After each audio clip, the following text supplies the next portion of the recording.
Welcome back. We've come behind the scenes on Harry Potter and the Half-Blood Prince. Everywhere you look, there's some form of magic, the darkest of which has its roots in the orphanage at the end of this street, which is home to the young Tom Riddle.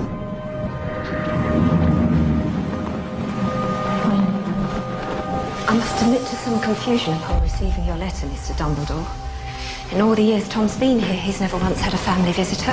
There have been incidents with the other children, nasty things. Tom, you have a visitor. Tom Riddle grows up to become the most evil wizard of all time, Lord Voldemort. Yet his first encounter with Dumbledore only hinted at the darkness that lay within. There's this little boy in a sort of nursing home or a boys' home, and I go and talk to him. He seems to be odd, and he's played by Ralph Fiennes' nephew. So the actual Voldemort? So the actual Voldemort, the young man who played by his nephew. I think he's brilliant. When you're casting for kids, you turn every stone, you look in every direction. And Hero had done a little bit of acting before, and I was aware of him, so I thought he was an interesting kid and got him in to have a go. You're the doctor, aren't you? No, I'm a professor. I think that why these films have been so successfully cast is because they're always cast for the right quality and for no other reasons. Hero is a great kid and a really good actor, and he was the right kid to play the part. The fact that his uncle is Ralph Fiennes is neither here nor there. He got the part for him, Hero, completely on his own merit. She wants me looked at. They think I'm different. Well, perhaps they're right. I'm not mad. Hogwarts is not a place for mad people. Hogwarts is a school of magic.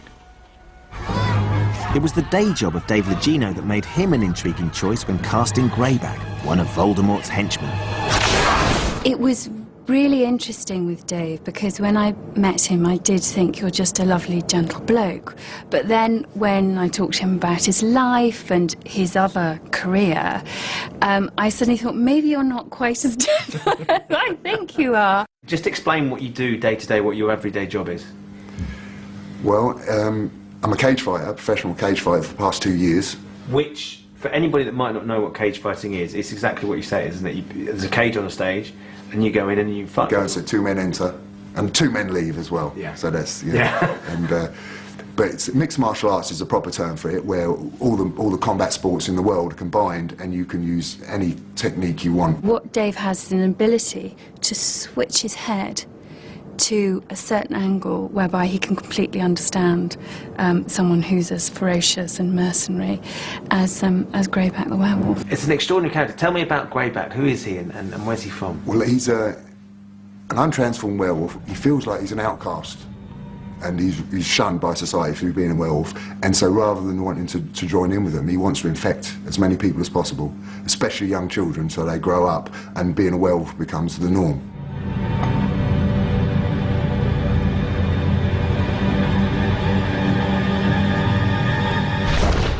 He's a world champion kickboxer. That's right, cage fighter, yes. So I sort of... In real life? I've met him. He seems quite an amiable man, but I didn't go too near him. Close. He looks terrifying. He looks like a shark, that sort of dead-eyed. Piercing. And so I stayed well away from him. He's a big, tough guy.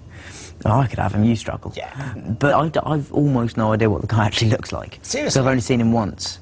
It doesn't matter how close you get to Dave, you can't tell what's real and what's not. Even though I've met him in the flesh and he's a lovely guy and a very handsome chap and all the rest of it, I cannot look him in the eye when he's fully robed up. Really? No, it's terrifying. But off screen, these two have actually found something in common. Well, I've become friends with Tom. I tell people I've got this, little blonde in my trailer, but it's actually Tom Felton. And we sit there, we both play guitar on a night shoot. So there's him dressed as Draco, you dressed as Greyback, and I've got strumming my a little bit of... harmonica harness around my neck, singing some Lynyrd Skynyrd. Yeah, it's good. That's an interesting image. Yeah. Not quite the Death Eater to be and the angry sort of mercenary. No, it's a bit of a type. surprise, because he's such a nice guy, because I saw him in the other films, I thought, oh, what a little rat. Yeah. Horrible snide, but he's really, really pleasant, and he's changed his hairstyle as well. He has. That's acting for you, isn't it? It's amazing what they can do. Which of us don't tell us? the film sees Tom take on a significantly increased role as Draco Malfoy is given a disturbing task to perform. For Malfoy, this film, he's the flip side of Harry in a way, because he's become the chosen one. Voldemort's chosen him. So the force of evil versus the force of good is mirrored in Harry and Malfoy being the chosen one. He doesn't have half the heart of Harry, and admittedly it's quite a different scenario he's found himself in, but it's a tricky one, and sometimes he's all for it, and other times he's petrified at the thought of it, so he's back and forth quite a lot. Draco's mother and aunt Bellatrix Lestrange are so concerned for his well-being, they enlist the help of Professor Snape, played by Alan Rickman, to keep a watchful eye on him. Professor Slughorn, sir. I just discovered this boy lurking in an upstairs corridor. He claims to have been invited to your party. Okay, I was gate crashing. Happy? I'll escort him out. Is he quite daunting to work with? It's endlessly daunting. I mean, we've been shooting today with Alan, Helena and Michael all on the set at the same time, so... How do you deal with daunting isn't the word, Ben, to say the least. I revel in it. I thoroughly enjoy it. It's the equivalent to watching, if you're a football fan, it's like going to watch your team live in the flesh. It's not only do you get to learn endless things, it's just a joy to watch them. Whilst Draco's busy unsettling the peace, he's missing out on all the fun. But Ron is more than making up for it. He gets a lot of action in this film, doesn't he? Yeah, he does actually, yeah. He gets Lavender, Jessie, she's really nice. Tell us a little bit about Lavender. Oh, Jessie Cave just brings her to life in the most deliciously unpleasant way. She's one of those girls who is like a leech. Of course I'll wear it. She has a crush on Ron, and she gets him in her mitts, and she won't let him go, and she's really fun, you know, annoying and fun. Becoming the girl who gets to kiss Ron was quite an experience for actress Jessie Cave, who plays Lavender. It was so amazing, because I honestly came away from it being, if I don't get the part, I don't care, because I've had a screen test. And that was exciting enough. It was, because it was almost, you know, you've had 5 minutes of being, you know, as if you had got the part, because you were fully in costume and you were on a real set, but also we had to improvise, which was... With Rupert? Yeah, straight away. So we didn't even do any script bit before, and you just went straight into an improvisation. And what did you have to do? I just had to be, you know, Lavender. And Ron was sitting on a sofa reading, and I had to just go bound up to him, and that was it. And so basically, within 2 minutes of getting there, I was told, right, just improvise. And so I had to come out of the room and go into the Hogwarts common room, and I was just like, what am I doing? I don't know what I'm doing yet. I said, Rupert, do you mind doing some improvisations with 7 different girls, all in about 3 hours? You know, and they all have to sit on a settee with you, and they all have to be your girlfriend, and they have to kind of, it might get quite physical, Rup, and you know, some of them are very pretty, and would you mind? And he sort of thought about it for about a second.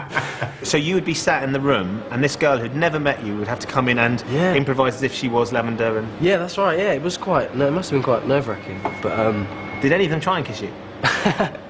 No, they didn't, no. They're not?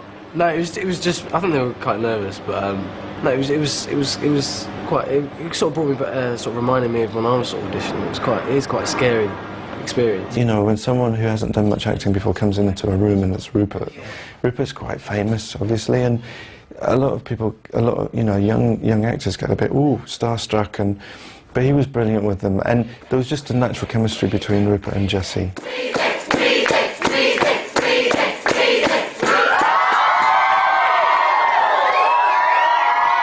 I was really nervous actually, because it's quite a scary, really uncomfortable feeling, because the first one we did was in the dormitory after the Quidditch match, and the whole room was full of people, and I was standing on this like plinth, like this little stage, and no, it was quite scary. But I mean, once we sort of got into it, it's fine. But the course of true love never runs smoothly, and not everyone is happy with Ron's new status as a love god. Lavender is the catalyst in making Hermione realise that she actually does have feelings for Ron, and Ron finally being like, yeah, I am attractive, and you know, I can get a girlfriend if I want to get a girlfriend. I think Hermione sort of views Lavender as though she's kind of another species. She doesn't quite understand what Lavender is or how possibly Ron could be attracted to her. Excuse me, I have to go and vomit. Things come to a head between the two girls when Ron talks in his sleep, revealing his true feelings as he lies ill in the infirmary. Emma's performance was so nuanced, so detailed, and so believable. I mean, your heart aches for her. She yearns for Ron and is rebuffed because he's just doesn't get it. There's such truth, and I suspect that she may have experienced that in her own life. It just comes across in such a tender and beautiful and truthful way. You say you don't remember anything from that night? Anything at all? There is something. But it can't be. I was completely boggled, wasn't I? Boggled. Typical boys, like, they'll say all of this when they're slightly drunk or slightly kind of not with it, and they'll say all of these things that really mean a lot to you, and then the next day they'll just be like, what did I say?